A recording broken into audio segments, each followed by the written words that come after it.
Welcome to another episode of That's My Dad podcast. Got Kenneth Bruce here with us today. Kenneth, appreciate you coming. Man, thanks for the opportunity. You don't have anything else to do you? Nothing going on. You pastor this little church here. That's right. I mean, a couple of people to take care of. Just a few folks. Tell me about your background, a little bit about your family story, your story of origin, as we call it. Yeah, absolutely. I was born and raised in Lexington, Kentucky. I grew up in a family with an awesome mom and dad and a sister. And I grew up playing a lot of sports. Soccer became the most important thing to me. And when I got to high school, that became one of the most important things in my life was soccer. I got pretty good at it. It became an idol in my heart. It was one of the three gods that I worshiped. The second God that I worshiped was a girl. She was the most important thing to me at the time. And then the third God that I worshiped was myself. I was a very, very prideful person. And after I graduated, I lost all three of my gods. Broke my leg playing soccer. Girlfriend broke up with me. A lot of my friends just kind of went off. And so I really didn't want to live anymore. And then I read 1 Corinthians 2:9. It says, "No eye has seen, no ear has heard, no mind has conceived what God has prepared for those who love him." And I knew that I didn't. And Jesus changed my heart at the age of 18. And so I went off to college at the University of Kentucky as a new believer. And I got involved with Fellowship of Christian Athletes. That's where I met my current wife, Christy. We've been married now for 18 years, and we have 5 kids, ages 15 down to 9.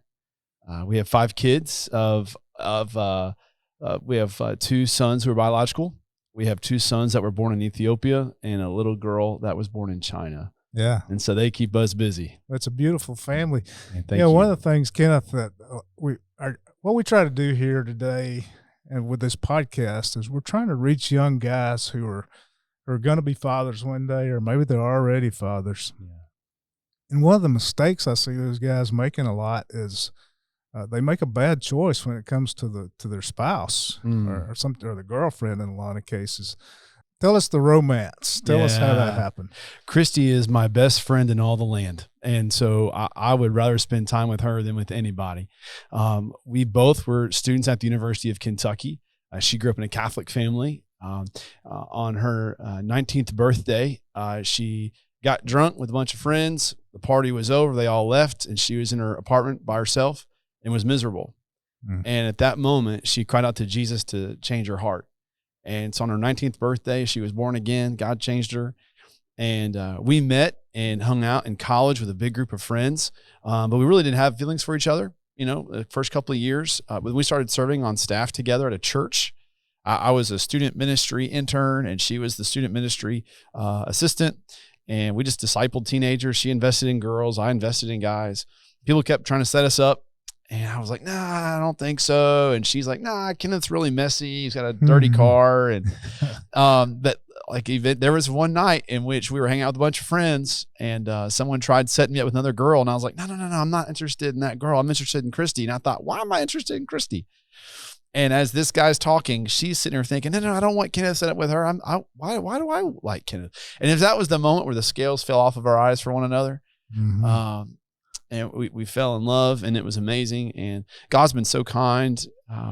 We love going hiking together. She also played soccer, and so we love playing sports together. And we stay busy. All 5 of our kids play soccer. Yeah, and I coach my kids, and so we just are a soccer family. But it's been really precious getting to spend my life with my best friend. How important do you think that is in terms of you being a dad? To have that supportive wife, how important do you think that is? And for the young guy who's maybe made a bad choice there, what would you say to him? How can you correct that? Well, there's nothing more important to my children than seeing me love their mom, loving her, caring for her in the same way that Jesus loves and cares for his bride, the church. Now, I'm imperfect. There's no man who can perfectly love his wife in the way that Christ has, but he has set for us an example of how we model love and leadership within the home. And so when we look to Jesus on how he loves and cares for his bride, the church, he laid his life down for her. Well, as husbands, as men who've been called to lead and shepherd homes, we got to be ready and willing to lay our lives down for our wives. What does that do for your kids? I'm modeling the gospel. I'm showing them that I am an imperfect person who's following a perfect Savior, and I'm showing them this is what leadership looks like. This is how you love a wife. You are willing to do the dishes and take the trash out and mop the floors and change diapers, because that's what servant leadership looks like. If Jesus is willing to wash feet, we should be willing to change diapers. Particularly with your daughter. What do you think it does when she sees how you treat your wife? What do you think that does in her mind? Now, she's how old now? Yeah, Eliane is 9 years old. So she's getting to the age she's watching. How do you think that your treatment of your wife is affecting her mentality? Yeah, I want to show her how a husband and a man is supposed to treat a woman: tenderness, kindness, gentleness, faithfulness. These ways that God treats us in the gospel, I want to model that before her. She needs to know that there's not a man who should ever lay a hand on her in a way that doesn't honor the Lord. Mm-hmm. Is that she needs to find a husband one day, if it's the Lord's will, that she has a guy who's willing to lay his life down for her, to serve her in the same way that Christ has served us. And I want to model that so she will know what to look for in a future husband.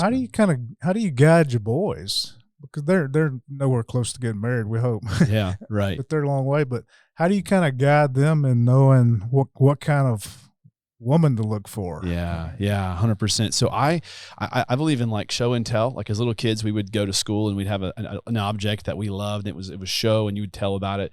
Well, I think in many ways that's what the Christian life is like. It's a show and tell. Is I'm showing you, man, what Christ has done in my life, and I'm going to tell you about it. So with my boys, I'm continually teaching them and modeling them. Hey guys, this is what leadership looks like. Man, you love your wife. You laugh with your wife. So Christy and I are regularly laughing with one another. We are showing appropriate affection in front of our children. I want my boys to see this is how you love a woman. You're gentle, you're patient. You put your phone away and you make eye contact and you engage. I want to show my boys this is what it looks like. That strength as a man is not found necessarily in big muscles. It's found in being gentle and tender with your wife. Yeah, a lot of guys don't see that these days. Yeah. There's this thought that you got to be Mr. Macho. Right. But it's not all about being rough and tough and grumbly. Yeah. Sometimes it's about being a servant, like you say, and being kind to people. That's what I hope my kids would say about me is that I was kind. Yeah. Just be kind. But you got that from somewhere. Yeah. Take me back. Tell me about your parents. Yeah, my mom and dad are incredible people. They are best friends. My dad modeled friendship in a marriage. They are together all the time. They love spending time with each other. They would spend time with no one else other than just with each other. And so my dad has modeled that for me throughout my life. He became the best man at my wedding because I saw a friendship that he had with my mom, but he also was so wise in cultivating a friendship with me. Now there's a sense in which that there was a submission. I realized, hey, he's the authority and I had to follow his lead. But he was so good at developing a relationship with me that I want to spend time with him. And even to this day, I'll continually call him weekly, even though we're 6 hours away in a drive from each other. I still want to hear his voice. I treasure his insight and wisdom. It's a gift that I get to glean from his perspective. And so seeing my dad love my mom and be friends with my mom has helped me learn how I can do the same thing with my wife. Do you remember any particular incident or something your dad did that really made an impression on you, that impacted you, that you can think of?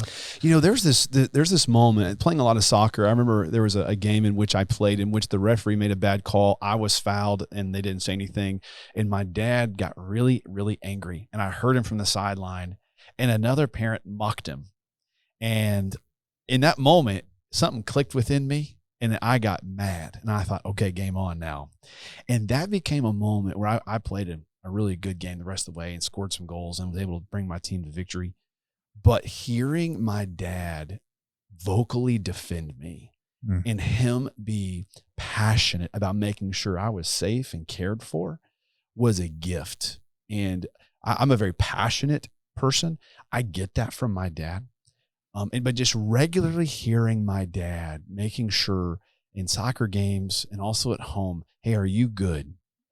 Do you have everything you need? He was very intentional about making sure I felt safe, loved, and protected. But my dad was also really intentional when I made mistakes on addressing those in a way that made sure I learned my lesson. So my junior year of high school, our high school team made the state playoffs. We're headed to the state championship game. We're driving. I'm in the front seat of a car with a buddy of mine, and I'm not wearing a seatbelt. We get into a car accident. I hit my head on the dashboard. Probably shouldn't have lived, but I just walked away with a scratch on my forehead. My dad later heard that I had been in the car accident and was not wearing a seatbelt.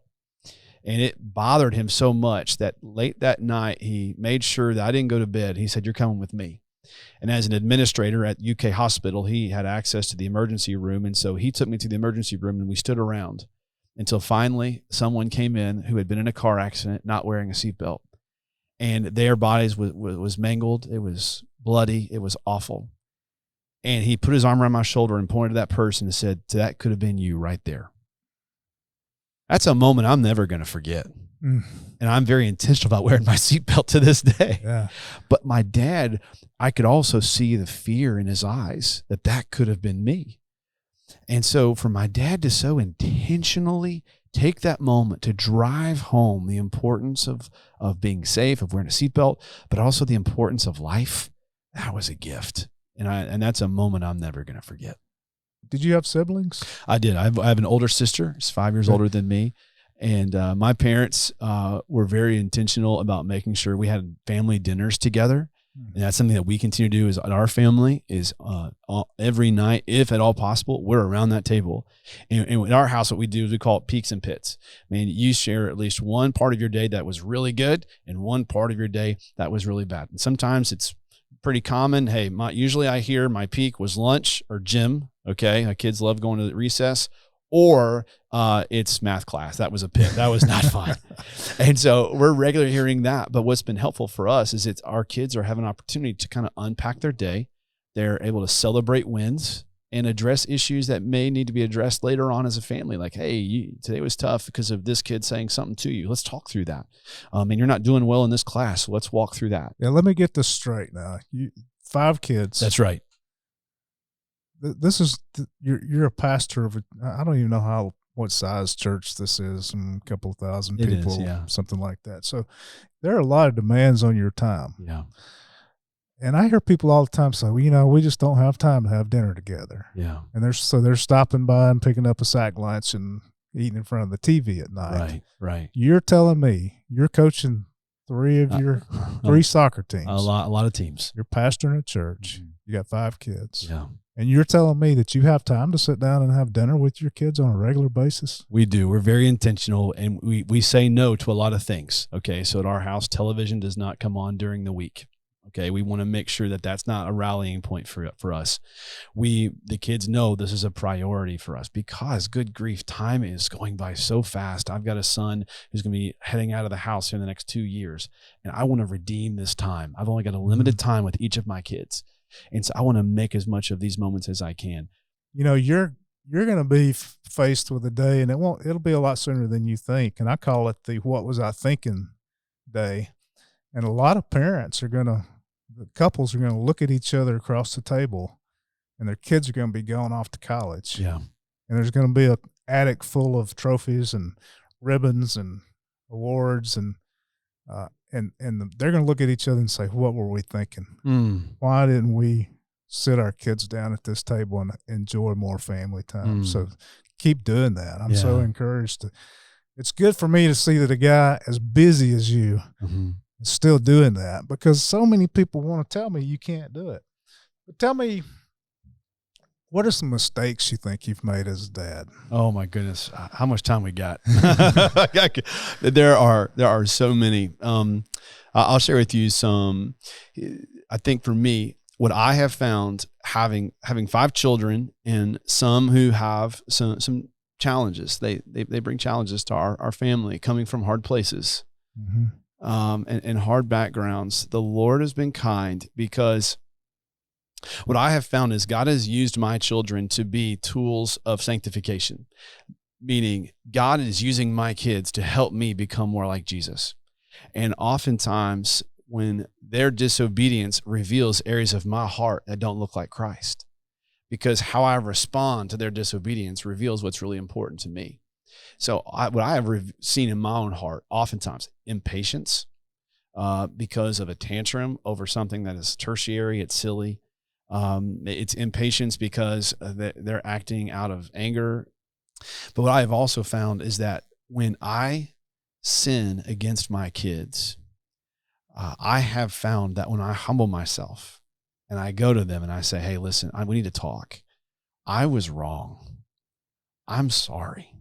Please forgive me. So you've actually done that with your kids? Weekly. I am regularly having to go to my kids and ask for forgiveness because their dad is a big fat sinner. How do they respond to that? My credibility skyrockets. Their love and trust of me increases the more I humble myself. So even when you make a mistake, you go to them and you man up. That's what you're doing. You're manning up. I'm manning up by getting low.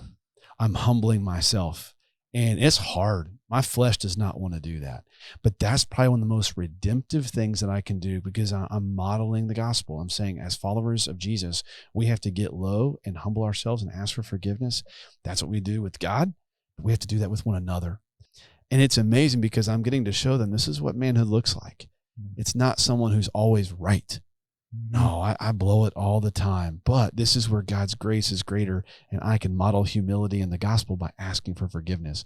And then my relationship gets closer. We are laughing about it later on, like, can you believe we said that? And we move forward. If I'm not willing to do that, if I'm so prideful that I can't humble myself, it's going to lead to a broken relationship, which eventually could lead towards bitterness, towards me, towards them towards me. And I don't want that. I want to be able to have the kind of friendship with my children so that when I'm an adult, they want to spend time with me because we have a friendship. Now, at different seasons of life, you can't be their friend. Right. You can't. There's a day in which that will come, but for now, I'm in a season in which I want to make sure I'm investing in that relationship. So for me as a soccer player, as I was growing up, my dad was the announcer at University of Kentucky men's basketball games and football games. So he's the announcer. That's a big deal in Kentucky. Yeah. As I got to high school, my dad wanted to come to my high school games on Saturdays, and that meant he had to give something up. And so he stepped down as the announcer at UK football games so that he could come to my soccer games. Wow. The trust that he put in me and to be willing to make that sacrifice, I never forgot it. I mean, here I am, 40 years old, and I still remember my dad being willing to give up things that he wanted to do, that he enjoyed, that he was good at, so that he could just be present in my life. And for me, that was a big deal. He was willing to give something up for me. And that sacrifice he made of intentionally investing in that relationship, that's how he earned the right to want to be my best man at my wedding, because it was a friendship. It was a trust. It was a love, but it required sacrifice on his part. Let me go back and make sure I understood that story, because that's quite an incredible story. Your dad was the public address announcer. That's right. For University of Kentucky football? He did football and basketball. Now for football, we weren't very good during that time.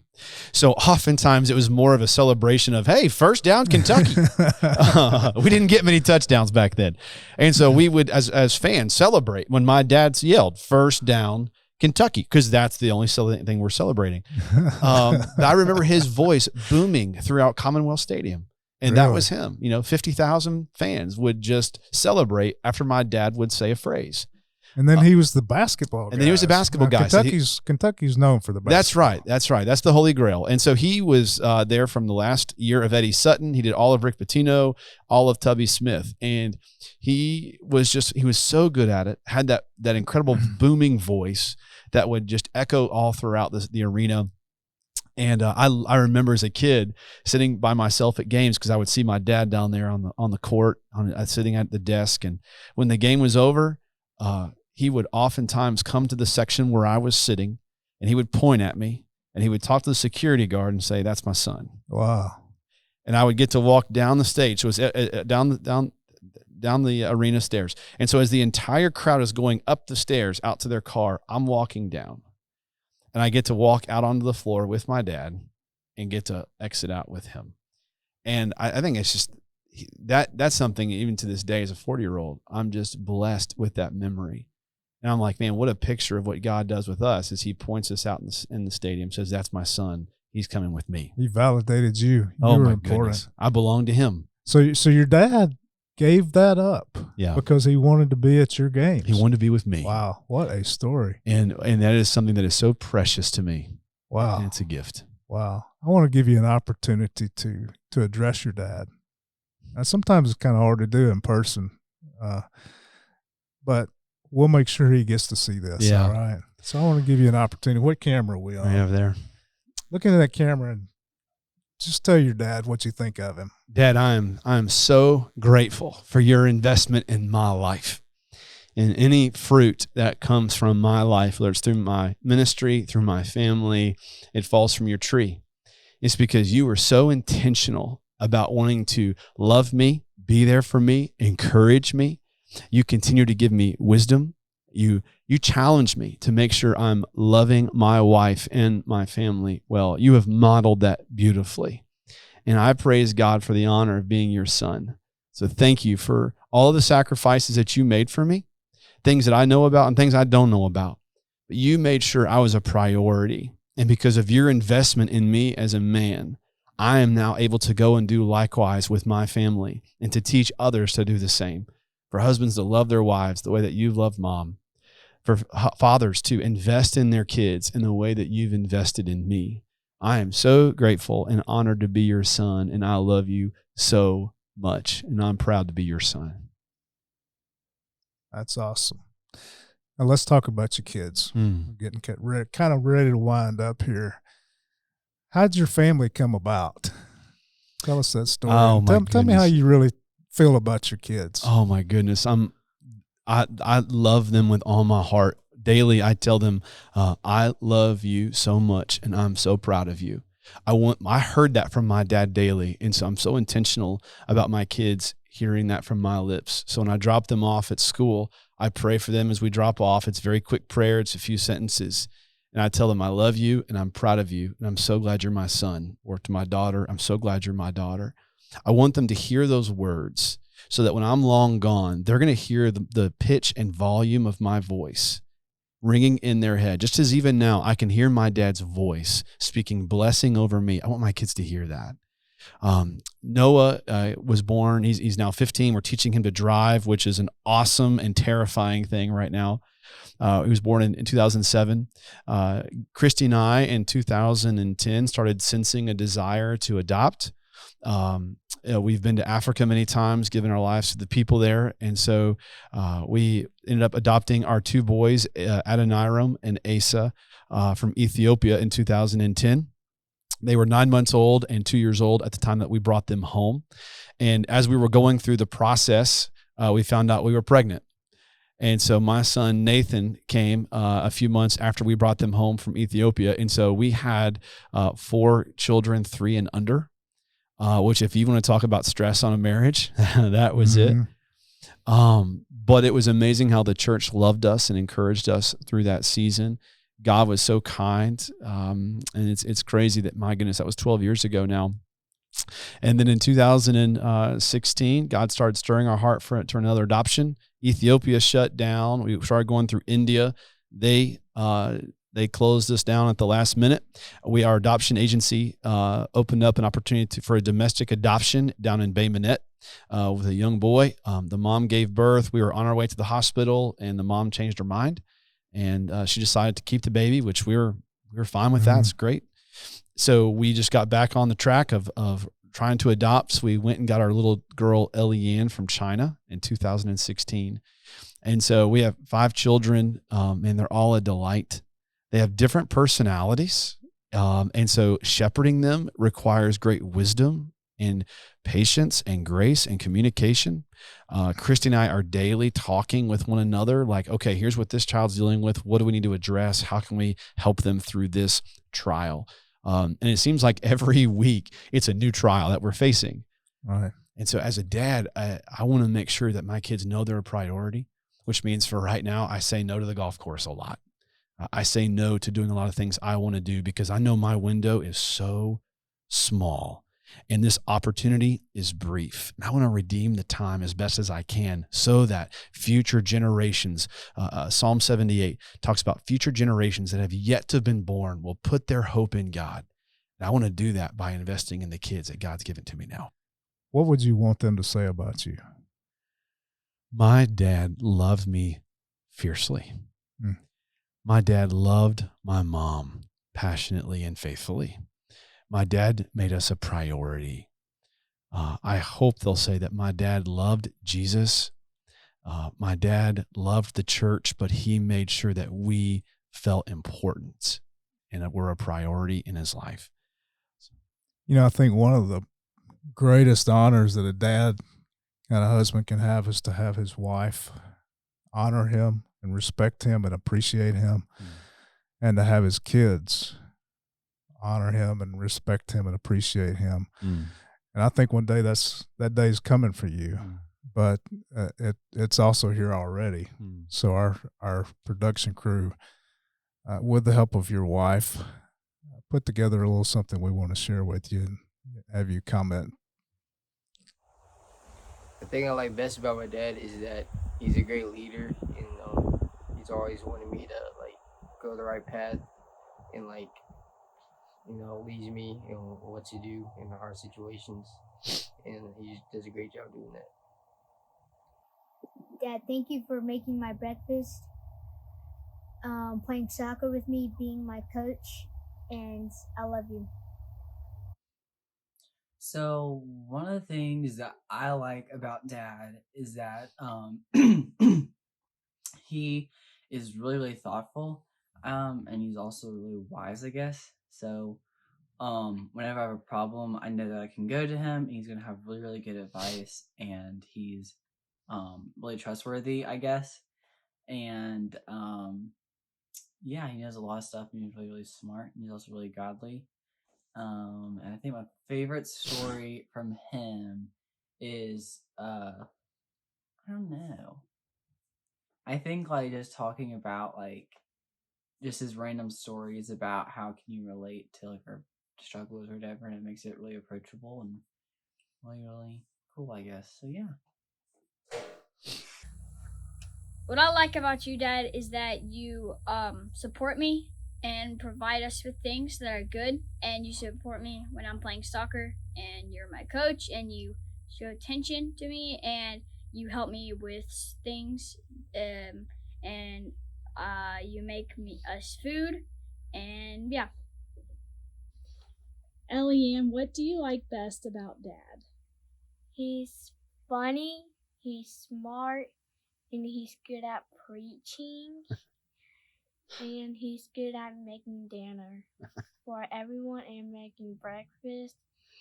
And also, let's see, he's good cooking on the grills, and he's also fun playing board games with, and he's also a fun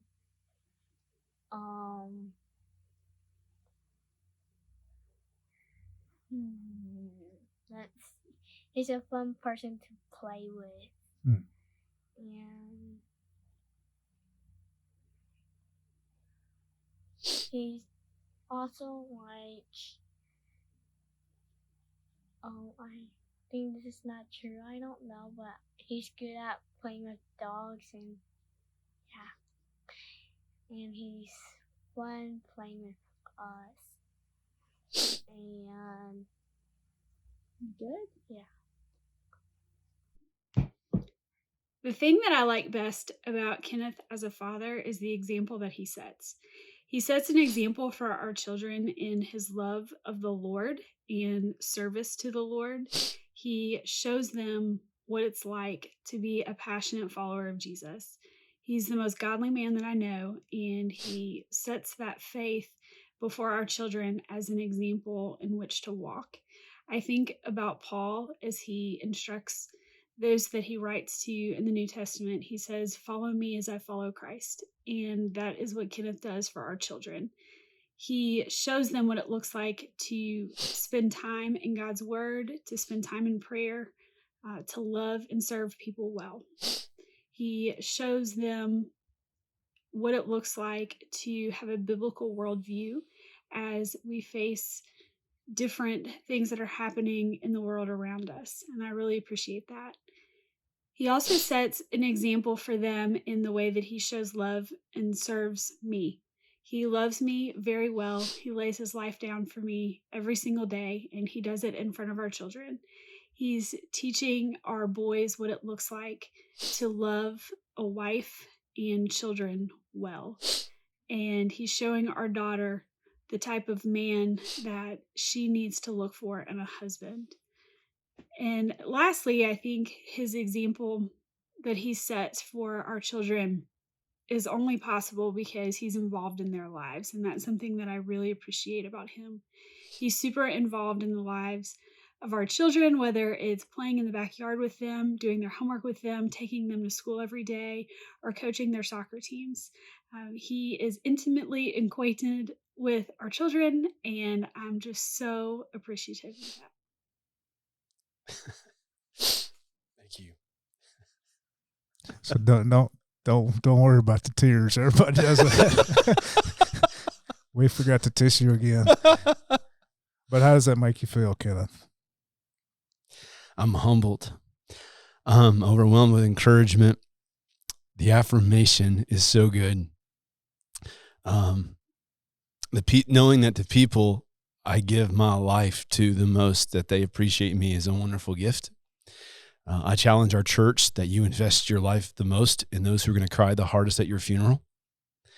And so knowing that I'm giving my best to my family and that they affirm that, I'm very humbled and encouraged, and I feel very affirmed. And I'm really grateful. Awesome. Well, thank you for being a part of this podcast. And I think you're going to inspire somebody. That's what it's all about. We believe that breaking generational curses is all about inspiring. You got to inspire people before they'll listen to anything else. People like you have been inspiring. So thank you for doing that. Thank you, Fred. That'll conclude this episode of the That's My Dad podcast, where we're inspiring fathers to be great dads. We're breaking cycles of generational fatherlessness. Thanks for joining us. See you again next week.